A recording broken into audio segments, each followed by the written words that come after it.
नमस्कार, मैं हूं राजेंद्र देव। समाजवादी पार्टी के राष्ट्रीय अध्यक्ष अखिलेश यादव ने वीडियो कॉलिंग के माध्यम से प्रवासी भारतीयों से बात की है। इसमें लोगों ने उन्हें बहुत सम्मान दिया।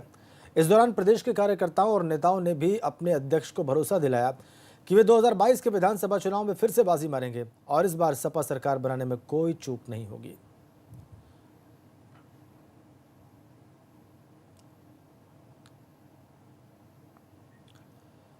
और आने वाले 26 जून को यूपी सरकार ऑनलाइन मेगा शो के जरिए 1 करोड़ श्रमिकों और कामगारों को रोजगार देने वाली है। इसमें दूसरे चरण के लोन मेले में एमएसएमई इकाइयों को ऋण दिया जाएगा। अच्छी बात यह है कि इस महाअभियान के अगुवा खुद पीएम मोदी बने हुए, जिनके कर्म पथ पर चलकर सीएम योगी अपना वादा निभाएंगे।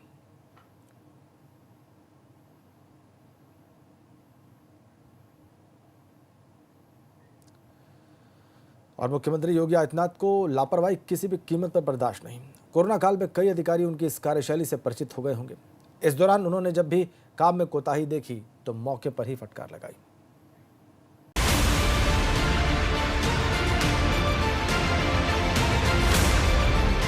मुख्यमंत्री योगी आदित्यनाथ के काम का अपना ही अंदाज है।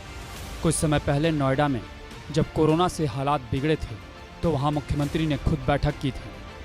उस बैठक में जिलाधिकारी और सीएमओ को कैसी फटकार लगी थी वह किसी से छुपा नहीं। दरअसल मुख्यमंत्री योगी आदित्यनाथ की यह कार्यशैली है कि वह हर काम में परफेक्शन चाहते हैं और यही वजह है कि उन्हें ऐसे अफसर ही पसंद आते हैं जो अपने काम में लापरवाह न हो।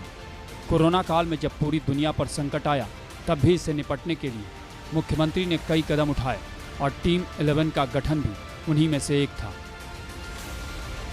इस कोरोना काल में भी मुख्यमंत्री योगी आदित्यनाथ लगातार एक्टिव हैं। सबसे पहले उन्होंने टीम 11 का गठन किया और फिर उन्हें अलग अलग टास्क दिया। किसी को प्रवासियों को वापस लाने की जिम्मेदारी दी तो किसी को राशन पहुंचाने का टास्क दिया। हर दिन मुख्यमंत्री टीम 11 की बैठक करते हैं, अधिकारियों से पिछले दिन दिए गए कामों का हिसाब किताब लेते हैं और कमियां मिलने पर उन्हें दुरुस्त करने की हिदायत भी देते हैं। मुख्यमंत्री हर दिन टीम 11 की बैठक करते हैं, कभी लोक भवन में तो कभी 5KD पर। कुछ समय पहले ऐसी ही एक बैठक में जब उन्हें अधिकारियों ने कोरोना से प्रदेश में हुई मौतों का आंकड़ा दिया तो उस पर मुख्यमंत्री ने नाराजगी जताते हुए कहा कि एक ही आंकड़े को क्यों बार बार लिखा गया है। इसका असर यह हुआ कि बाकायदा मुख्यमंत्री कार्यालय से एक चिट्ठी अधिकारियों को जारी की गई जिसमें साफ लिखा गया कि मुख्यमंत्री इस लापरवाही से कितने नाराज हैं। मुख्यमंत्री योगी आदित्यनाथ हर चीज पर बड़ी बारीकी से नजर रखते हैं। इस कोरोना काल में जो भी योजनाएं शुरू की गई हैं उसके पीछे मुख्यमंत्री की ही सोच है। ऐसा नहीं है कि मुख्यमंत्री अधिकारियों के फीडबैक पर आंख मूंद कर भरोसा कर लेते हैं, बल्कि हर चीज की मॉनिटरिंग भी वो खुद करते हैं और जहां गड़बड़ी मिलती है उसे लेकर अधिकारियों को फटकार भी लगाते हैं। दरअसल उत्तर प्रदेश में जब कोरोना वायरस का संकट शुरू हुआ तो जिन स्वास्थ्य मंत्री पर प्रदेश की 23 करोड़ जनता के स्वास्थ्य की जिम्मेदारी थी वह खुद क्वारंटीन में चले गए। उसके बाद लगातार मुख्यमंत्री बैठक करते रहे जिनमें स्वास्थ्य मंत्री क्वारंटीन की वजह से गायब रहे। जब मुख्यमंत्री को यह फीडबैक मिली कि अस्पतालों की स्थिति ठीक नहीं है तो वह खुद निरीक्षण करने निकल गए। उनके जाने का असर ये हुआ कि अस्पतालों में हालात सुधरे और बाकी मंत्री भी अस्पतालों के दौरे करने लगे। कोरोना काल की शुरुआत में एक तरफ जब स्वास्थ्य मंत्री को खुद ही होम क्वारंटीन होना पड़ा तो दूसरी ओर सूबे के मुखिया योगी आदित्यनाथ ने प्रदेश की 23 करोड़ जनता के स्वास्थ्य का जिम्मा अपने कंधों पर उठाया। मुख्यमंत्री ने सिर्फ बंद कमरों में मंत्रियों और अधिकारियों के साथ बैठक नहीं की बल्कि खुद अस्पतालों में जाकर वहां का निरीक्षण भी किया। जो लापरवाह मिले उन पर कार्रवाई भी की गई और इसके बाद मुख्यमंत्री ने स्वास्थ्य मंत्री को कहा कि वो भी घर से निकले और अलग अलग अस्पतालों में जाकर वहां के हालात का जायजा लें। कैमरा सहयोगी जितेंद्र के साथ शैलेश अरोरा, एबीपी गंगा, लखनऊ। इधर आगरा में कोरोना से हो रही मौतों को लेकर सियासत जोरों पर है। कांग्रेस महासचिव प्रियंका गांधी वाड्रा ने ट्वीट कर 2 दिनों में 28 लोगों की मौत को बड़ी लापरवाही की संज्ञा दी है और सीएम से 48 घंटे में जांच रिपोर्ट सामने लाने की अपील की है। इसके पहले प्रियंका गांधी ने एक अखबार की रिपोर्ट का हवाला देते हुए ट्वीट किया था कि आगरा में कोरोना से 48 घंटे में 28 लोगों की मौत हो चुकी है, लेकिन आगरा के डीएम ने प्रियंका के इस ट्वीट का खंडन किया।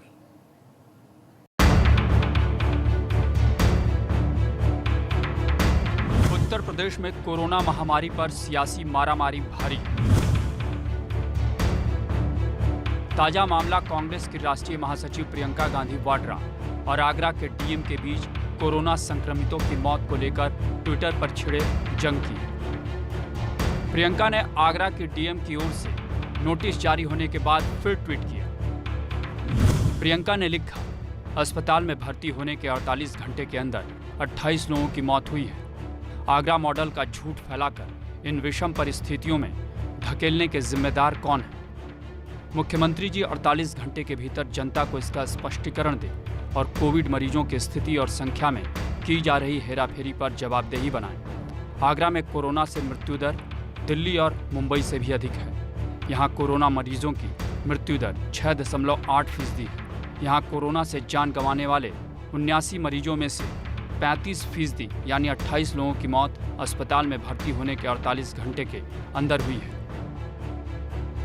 इससे पहले आगरा के डीएम प्रभु एन सिंह ने प्रियंका गांधी के एक ट्वीट का जवाब देते हुए लिखा, जिस मीडिया रिपोर्ट का हवाला दिया गया है वह गलत है। इस मीडिया रिपोर्ट में अब तक हुए कुल कोरोना पॉजिटिव मरीजों की मृत्यु के संबंध में डेथ ऑडिट का हवाला दिया गया है। पिछले 109 दिनों में आगरा में अब तक कुल 1136 केस और 79 मौतें हुई हैं। पिछले 48 घंटों में भर्ती हुए 28 कोरोना मरीजों की मृत्यु की खबर गलत है। एक ट्वीट ने उत्तर प्रदेश की राजनीति में भूचाल ला दिया है। आमने सामने है एक तरफ उत्तर प्रदेश सरकार तो दूसरी तरफ कांग्रेस और राष्ट्रीय महासचिव प्रियंका गांधी वाड्रा। दरअसल प्रियंका गांधी वाड्रा ने नवभारत टाइम्स की रिपोर्ट के आधार पर कल एक ट्वीट किया जिसमें कहा कि सरकार कहीं ना कहीं कोरोना मरीजों का टेस्ट नहीं करा रही है, नो टेस्ट नो कोरोना की पॉलिसी पर आगे बढ़ रही है। कहीं स्थिति ऐसी ना हो कि बहुत ज़्यादा सिचुएशन आउट ऑफ कंट्रोल हो जाए। चूँकि इस रिपोर्ट में ये कहा गया कि 48 घंटे में 28 कोरोना पॉजिटिव मरीजों की मौत हुई है। इसके बाद आगरा के जिलाधिकारी प्रभु नारायण सिंह ने इस खबर का खंडन किया और अब एक नोटिस इशू किया है जिसमें उन्होंने कहा है कि इससे कहीं ना कहीं भ्रम की स्थिति पैदा हुई है और इसलिए प्रियंका गांधी 24 घंटे में इस खबर का खंडन करें।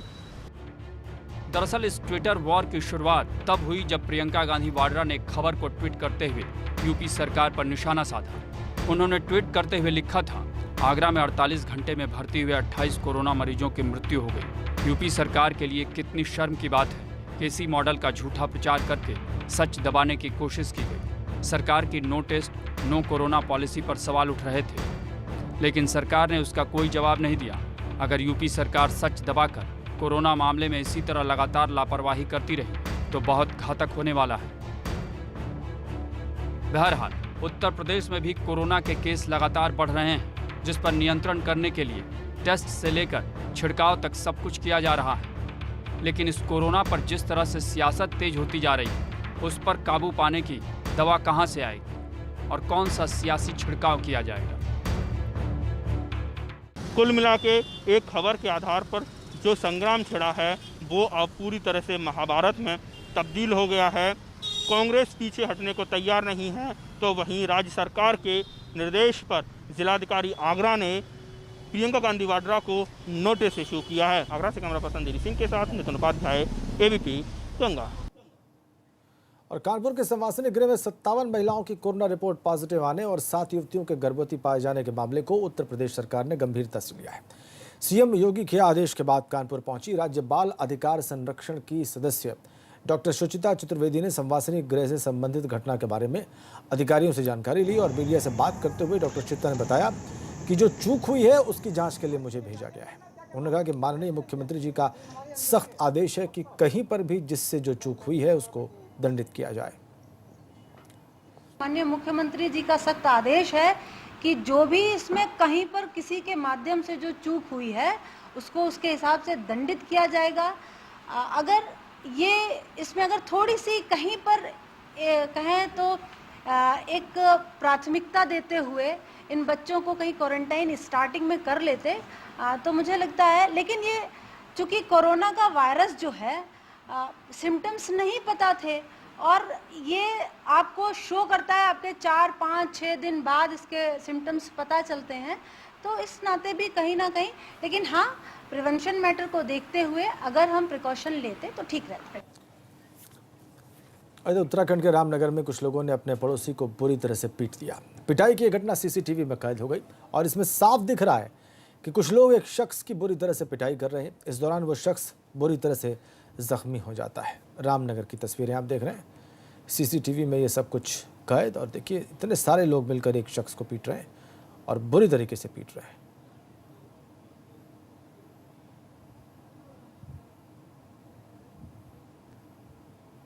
एक महिला जो बचाने की कोशिश कर रही है, इसके अलावा सभी लोग डंडों से इस शख्स को पीट रहे हैं।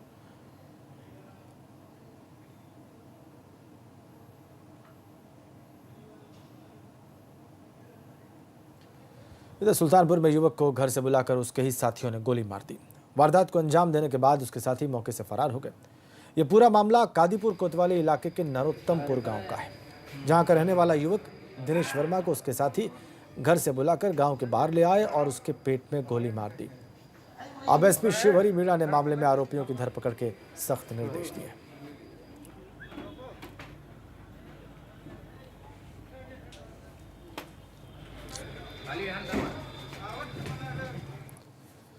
और उड़की उपकारागार में बंद कैदियों का एक वीडियो वायरल हो रहा है, जिसमें जेल में बंद कैदी जेल प्रशासन पर मारपीट और नशीले इंजेक्शन लगाने का आरोप लगा रहे हैं। वायरल वीडियो के बाद प्रशासन हरकत में आया और joint magistrate Namami Bansal jail का निरीक्षण करने पहुंची। ज्वाइंट मजिस्ट्रेट का कहना है कि वीडियो की जांच की जा रही है और इस बारे में जेलर से रिपोर्ट मांगी गई है। अब सवाल इस बीच में यह भी है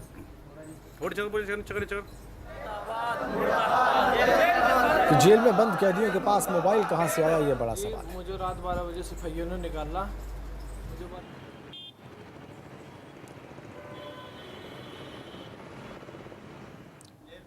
और वैश्विक महामारी में सरकार स्वास्थ्य व्यवस्थाओं को सुधारने की नसीहत स्वास्थ्य महकमे को लगातार दे रही है, लेकिन मोटी पगार पाने वाला स्वास्थ्य महकमा सुधरने का नाम नहीं ले रहा।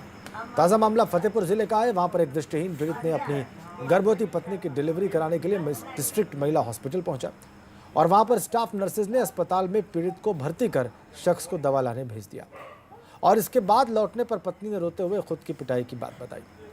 इसके बाद पीड़ित पति अपनी मां के साथ अस्पताल के बाहर बैठकर रोने लगा।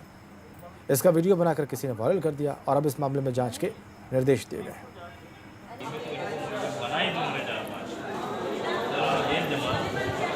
अभी मेरे संज्ञान में आया है, जैसा आपको बताया वीडियो वायरल हुआ है और इस तथ्य के लिए मैं इंक्वायरी करके उस पर कार्रवाई करूँगी। इधर कानपुर में भी अब साइबर थाना बनकर तैयार हो गया है और यहाँ पुलिस अफसरों को चार्ज भी मिल गया है और कार्रवाई भी शुरू कर दी गई है।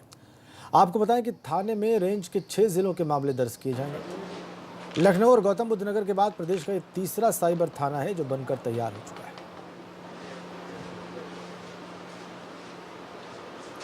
देखिए, कानपुर परिक्षेत्र के लिए ये साइबर क्राइम थाना यहाँ पर खोला गया है कानपुर नगर में और इसके लिए यहाँ पर थानाध्यक्ष, सीओ, अपर पुलिस अधीक्षक और संबंधित स्टाफ की यहाँ पर नियुक्ति की जा चुकी है। अब रेंज में जो भी जटिल मामले साइबर क्राइम के होंगे या जिसमें जो साइबर क्राइम के जरिए धोखाधड़ी का अमाउंट ज़्यादा होगा, ऐसे प्रकरणों की विवेचना साइबर क्राइम थाने के द्वारा की जाएगी।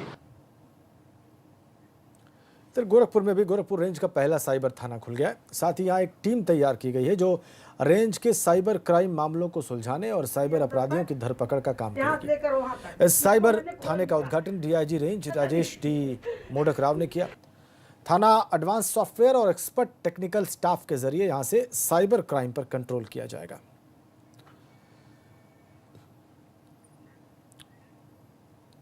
और अब खबर पीलीभीत से। यहां पर एक बीजेपी नेता पर जमीन कब्जाने की कोशिश का आरोप लगा है। पुलिस ने मामले में 6 लोगों को हिरासत में लिया है। पूरा मामला आपको इस रिपोर्ट में दिखाते हैं।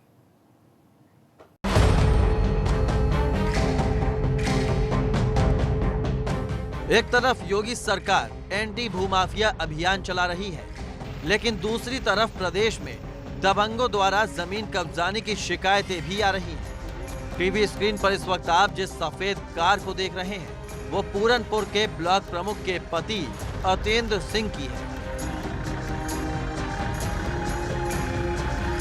जिनके बारे में किसानों ने ये शिकायत की है कि वो सत्ता के मद में चूर होकर अपने कुछ दबंग साथियों के साथ लाठी डंडे और राइफल लेकर जमीन कब्जा करने आए थे। लेकिन पीड़ित किसानों और उनके परिजनों ने ऐन वक्त पर पुलिस को फोन कर मौके पर बुला लिया। पुलिस पहुंचते ही यहां एक्शन में आ गई और मौके से राइफल और लाठी डंडे के साथ आधा दर्जन लोगों को हिरासत में ले लिया है। वहीं पुलिस अधीक्षक ने मामले की गहनता से जांच कर कड़ी कार्रवाई के निर्देश दे दिए हैं। गजरौला थाना क्षेत्र में जमीन विवाद को लेकर के झगड़ा होने वाला है। इस पे तुरंत पुलिस को एक्टिवेट किया गया। पुलिस मौके पे गई और वहां पर लोग खेत में इकट्ठा और झगड़ा करते हुए मिले। पुलिस ने उन्हें वहां से थाने ले आई है और ये कहा गया है कि एक आदमी के पास राइफल थी और एक आदमी के पास अवैध तमंचा था। और इसमें दोषी पक्ष कौन है, अग्रेसर कौन है, जमीन किसके कब्जे में थी, किसको कब्जा करना चाहिए था, इन सारे पहलुओं पे जांच करा करके और सख्त कार्रवाई करेंगे। कोई इसमें लापरवाही नहीं बरती जाएगी। पूरा वाकया थाना गजरौला क्षेत्र के जरा चौकी नदहा के पास का है। यहाँ जमीन के विवाद के चलते दो पक्षों के बीच जमकर नोकझोंक हुई, लेकिन इस मामले ने तब तूल पकड़ा जब खुद को बीजेपी नेता बताने वाले अतेंद्र सिंह अपने कुछ गुर्गों के साथ जमीन कब्जा करने की नियत से यहाँ पहुंचे। वैसे पुलिस अब दोनों पक्षों से पूछताछ कर रही है, लेकिन बड़ा सवाल तो यह है कि जिस प्रदेश में सरकार एंटी भूमाफिया एक्ट के तहत भूमाफिया पर कार्रवाई करने की बात करती है, वहां सत्ता पक्ष से जुड़े नेता और कार्यकर्ता कुछ इस तरह दबंगई दिखाकर क्या अपनी ही पार्टी और सरकार के लिए मुश्किल खड़ी नहीं कर रहे हैं।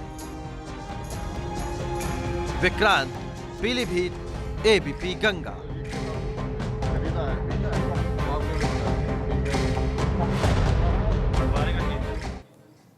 और अब खबर गोंडा से, जहां पर तालाब घोटाले का मामला सामने आया है।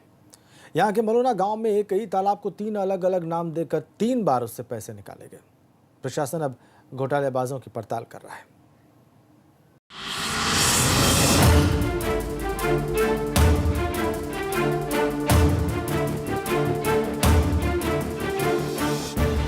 गोंडा के मलोना गांव का यही वो तालाब है जिसके नाम पर घोटाले का पर्दाफाश हुआ है, और ये घोटाला हुआ है तालाब की सफाई के नाम पर। आरोप के मुताबिक एक ही तालाब को 3 अलग अलग नाम दिखाकर बिना काम कराए पैसे निकाल लिए गए। दस्तावेजों में मजदूरों द्वारा काम करना भी दिखाया गया और मजदूरी के पैसे डकार लिए गए। लेकिन तालाब की मौजूदा हालत देखिए तो समझ आता है कि यहाँ कैसी साफ सफाई की गई है और फंड किस तरह से बंदर बांट किया गया है। स्थानीय लोगों की माने तो जिला प्रशासन से इसकी शिकायत भी की गई, लेकिन कोई कार्रवाई नहीं हुई और इसी के चलते ग्रामीणों में गुस्सा है। ग्रामीणों की राय में इस तालाब के नाम पर लाखों रुपए निकाले गए हैं। फर्जी कागजातों के सहारे मजदूरी के नाम पर सरकारी पैसों का गबन किया गया है। हम यहाँ पे जो ये तालाब आप देख रहे हैं, इस पे सफाई के नाम पे पैसा निकाला गया है और यहाँ सामने देखिए आप, इसमें कोई कहने वाली बात नहीं है। सामने दिख रहा है, इसमें हुई है सफाई। हर जगह पे 2-2 इंच मिट्टी घेर घेर के पैसा निकाला जा रहा है। उसके बाद में कई ऐसे सड़कें हैं, कई ऐसे और भी तालाब हैं, कहीं कोई काम नहीं है। आगे जाएं तो आगे वहाँ पे जैसे भी है सुनवाई नहीं हो रही है, चाहे पैसे की ताकत से, चाहे किसी चीज़ की ताकत से। ग्रामीणों की नाराजगी और तेवर की जानकारी जब स्थानीय प्रशासन को हुई तो जिले के मुख्य विकास अधिकारी ने पूरे मामले की विस्तार से तहकीकात कराने और दोषियों के खिलाफ कार्रवाई करने का आश्वासन दिया है। इसमें हमने बीडीओ हल्दरमो वर्तमान में जो हैं उनको जांच दी है। अभी उनसे मेरी बात भी हुई है तो उन्होंने अभी इसी शनिवार को इसकी जांच की है और संभवतः 1-2 दिन में उसकी रिपोर्ट दे देंगे। अगर वहाँ की शिकायतें ज़्यादा हैं तो हम इस पर ऑर्डर कर रहे हैं कि वहाँ के पिछले 2-3 साल के कार्यों की, मनरेगा से जितने भी कार्य हैं सभी की जांच करा ली जाए, जिससे कि स्थिति सामने आ जाएगी। तालाब के नाम पर भ्रष्टाचार की गंगा कैसे बहाई गई उसे जरा इन आंकड़ों में देखिए। जानकारी के मुताबिक दस्तावेज में पहले अंजीरवा का पुल से मलोना डीहा तक मनरेगा के श्रमिकों से कार्य कराना दिखाया गया। और 6,67,200 रुपए निकाल लिए गए। जबकि जमीन पर वहां कोई काम नहीं हुआ। वहीं हृदय राम के घर के सामने से चाय पुरवा तक नदी सफाई का काम दिखाकर 3,70,000 रुपए श्रमिकों के खाते में डाले गए, जबकि सफाई नहीं हुई। उसी तरह लालता प्रसाद के खेत के पास तालाब जीर्णोद्धार कार्ड दिखाकर 6,09,525 रुपए का भुगतान श्रमिकों के खाते में किया गया, जबकि यहाँ कोई कार्य नहीं कराया गया। बताया जा रहा है कि ये पूरा घोटाला पिछले 2 साल के अंदर हुआ है। सवाल है, सरकार भ्रष्टाचार पर लगाम लगाने की बात करती है, लेकिन घोटालेबाज आखिर किसके संरक्षण में ऐसे घोटालों को अंजाम दे देते हैं? कृष्ण कुमार, गोंडा, एबीपी गंगा। गोंडा से आ रही इस रिपोर्ट के साथ ही वक्त एक छोटे से ब्रेक का।